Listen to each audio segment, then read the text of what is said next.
Our next speaker is Aalok Varma from Neuroscience with the talk, Ancient Octopus Viruses on the Eve of Discovery, EVE. All right. Okay.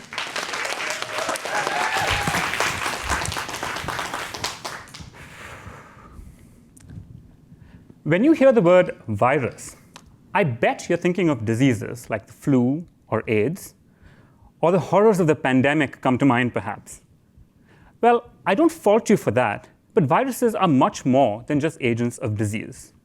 In fact, about 8% of your DNA is viral in origin. These are called endogenous viral elements, or EVEs, and they are remnants of ancient infections that have been disarmed and or repurposed for new functions over millions of years of evolution. Think of them like that relative of yours who overstays their welcome, but then helps you out with your chores. Now, viruses infect all living things, from the largest blue whale to the smallest bacterium. Naturally, EVEs are found in all organisms too, including the cephalopods that I study. Cephalopods are squids, octopuses, and cuttlefish, and I think they're absolutely spectacular organisms. Not only are they adorable, but they can also use tools, can rapidly change their skin color to camouflage with their background, and they even seem to be adapting to climate change.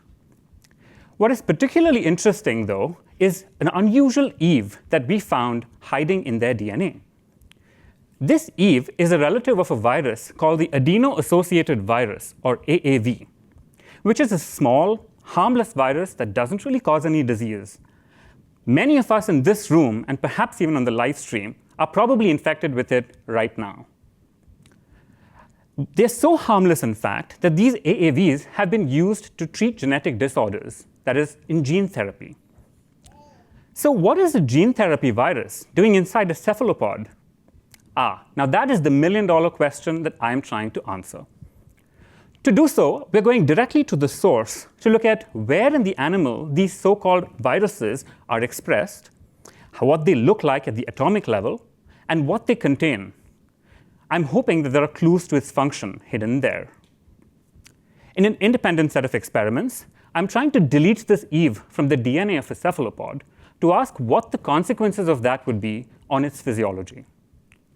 And finally, given that these viruses look similar to AAVs, we're considering the possibility that they could be used in gene therapy in cases where traditional AAVs fail.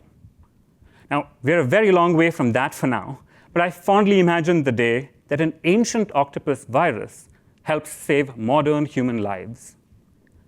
Until then, the next time you think of a virus, don't just think of diseases and pandemics. Think of the EVEs that live within you and make you who you are, and how EVEs from cephalopods could be useful in healthcare, but also just simply understanding how life works. Thank you.